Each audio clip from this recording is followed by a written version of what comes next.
स्वागत है आप लोगों का इस वीडियो में। क्वेश्चन नंबर 8 में सॉल्व कर रहा हूँ। क्वेश्चन कह रहा है कि rain drops of radius 1 mm है ना, यानी रेन ड्रॉप की जो रेडियस है वो 1 mm है। इसको मैं मीटर में चेंज कर देता हूँ, 10⁻³ मीटर एंड मास 4 मिलीग्राम। अब देखिए यहाँ पे थोड़ा सा यूनिट कन्वर्जन पे ध्यान रखिएगा, है ना। 4 मिलीग्राम, तो 1 मिलीग्राम में कितने ग्राम होंगे? 10⁻³ है ना, ये मिली शब्द से आप वाकिफ़ हो। और 1 ग्राम में कितने केजी होंगे? 10⁻³ केजी। तो 4 इंटू 10⁻³ इंटू 10⁻³ केजी, तो ये दोनों होके कितने हो जाएंगे? 4 इंटू 10⁻6 केजी। आई होप कि ये बात आपको समझ में आई।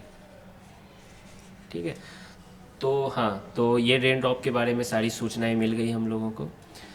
Rain drops are falling with a speed of 30 meter per second, यानी 30 मीटर पर सेकेंड से ये रेन ड्रॉप नीचे गिर रहा है। 30 मीटर पर सेकेंड से कहाँ गिर रहा है? On the head of a bald person. ठीक है, एक पर्सन के सर पे गिर रहा है। The drops splash on the head and come to rest, और ये ड्रॉप फाइनली रेस्ट पे आ जाता है। ठीक है, तो assuming equivalently that the drops cover a distance equal to their radii on the head, है ना, मतलब कि रेस्ट में आने से पहले ये ड्रॉप हेड पर एक डिस्टेंस कवर करता है जो कि उसके रेडियस के बराबर है। अब आप बोलोगे सर ये कैसे डिस्टेंस कवर करेगा, है ना। तो मतलब जैसे ये पर्सन का, है ना, सर है, तो सर पर जैसे ही ड्रॉप टकराया। अब देखो एक चीज़ मैं बताता हूँ, है ना, जब एक चीज़ और दूसरे चीज़ से मिल रही है, जैसे मान लो ये हाथ और दूसरे हाथ से जब मिल रहे हैं, तो आपने बचपन में सुना होगा most of the space of the atoms are empty. ये हाथ भी एटम से ही बना हुआ है, ये हाथ भी एटम से ही बना है। तो जब ये आपस में मिल रहे हैं, ठीक है, तो क्या इसके अंदर जो एटम्स हैं या इलेक्ट्रॉन्स हैं, न्यूक्लियस है, क्या वो ये देख रहे हैं कि ये राइट हैंड है ये लेफ्ट हैंड है? नहीं, उनको इस चीज़ से मतलब नहीं है। ये हमारा सोच है कि ये राइट हैंड है ये लेफ्ट हैंड है। वो तो देख रहे हैं कि दो एटम्स हैं, दो इलेक्ट्रॉन्स आसपास में आ सकते हैं कि नहीं आ सकते हैं। ऑब्वियसली वो नहीं आएंगे, एक दूसरे को रिपेल करने लगेंगे। दो न्यूक्लियस पास में आ सकते हैं कि नहीं? बिल्कुल नहीं आ सकते, रिपेल करने लगेंगे। ठीक है, तो जैसे कि साउथ इंडियन मूवी में होता है, देखो झापर लगता है तो एकदम गाल का एकदम पूरा चेंज होता है एकदम स्लो मोशन में।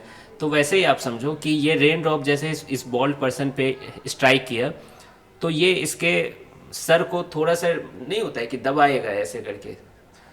तो उसी सिलसिले में कहा गया है कि ये रेन ड्रॉप अपने रेडियस के बराबर डिस्प्लेसमेंट कर गई, है ना, मतलब ये जो डिस्प्लेसमेंट है ये इसके रेडियस के बराबर है। आई बात समझ में? तो अब आप खुद बताओ कि फाइनल वेलोसिटी इसकी 0 हो गई है, तो ये ऑब्वियसली डी एक्सीलेट की होगी, है ना। क्यों डी एक्सीलेट कर रही होगी? क्योंकि एक फोर्स उस पर लग रहा होगा। तो ये क्या कर रही होगी? डी एक्सीलेट कर रही होगी, यानी एक्सीलेशन ऊपर के डायरेक्शन में, मोशन के अपोजिट डायरेक्शन में। ठीक है, फिर उसके बाद यही पूछा गया है कि कितना फोर्स लग रहा होगा, एक ड्रॉप है ना हेड पर कितना फोर्स लगा रही होगी? वही फोर्स लगा रही होगी जो हेड एक ड्रॉप पे लगा रहा होगा, है ना, एक्शन का रिएक्शन। तो सबसे पहले हमें क्या निकाल लेना चाहिए? एक्सीलेशन निकाल लेना चाहिए। कैसे निकालोगे आप एक्सीलेशन?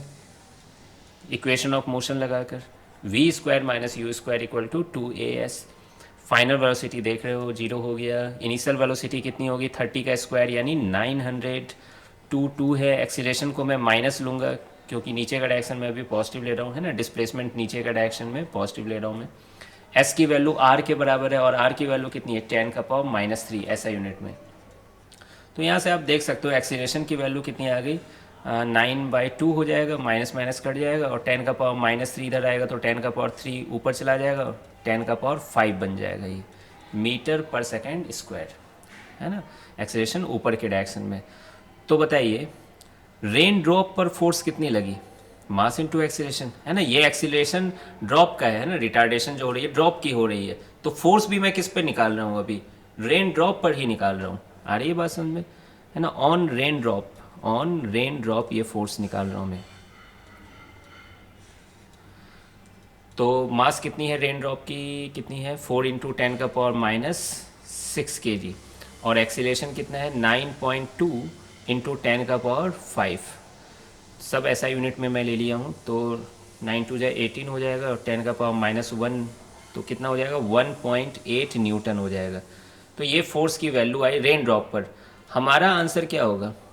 हमसे पूछा क्या गया है, estimate the force exerted by each drop on the head, तो वही एक्शन का रिएक्शन होगा। ऑन हेड एक रेन ड्रॉप कितना फोर्स लगाएगी, इतनी ही लगाएगी ऑब्वियसली। तो एफ की वैल्यू कितनी होगी, 1.8 न्यूटन। आई होप आपको ये बात समझ में आ रही होगी।